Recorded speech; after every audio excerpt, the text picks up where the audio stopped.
Украина өзүнүн алыс аралыкка учуучу дрондору менен Орусияга каршы чабуулдарын күчөтүп, жоготу кандай болорун Москвага көрсөтүүдө. Бирок Украина АКШнын Томагав канаттуу ракеталарын алууну көздөп жатат. Украинанын коргоо министри шаршемби күнү америкалык кесиптеши менен жолукканда да аны дагы бир жолу кайталап айтты.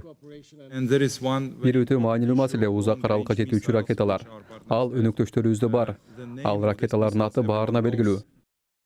Ал АКШда чыгарылган Томагав канаттуу ракеталары тууралуу кеп кылууда. Аларды атып түшүрүү кыйын. Анткени ошол ракеталардын учуу ылдамдыгы саатына дээрлик 900 чакырымга жетет.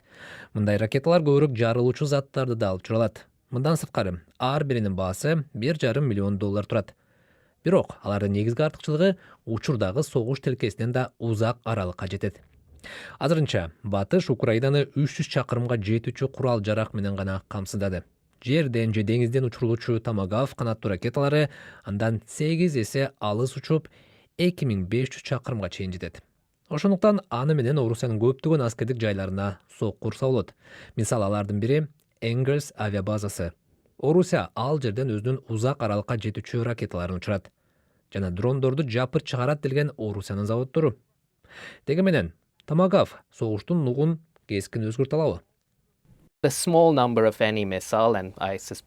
Кандай гана ракета болбосун, алар аз санда берилсе, аскерлик жактан алганда кырдаалды көп деле өзгөртпөйт. Менимче АКШ аларды Украинага өтө аз санда бере алат. Бирок саясий жактан алганда, ооба АКШ стратегиялык маанилүү куралын Украинага берсе, АКШ менен Орусиянын алакасы начарлайт.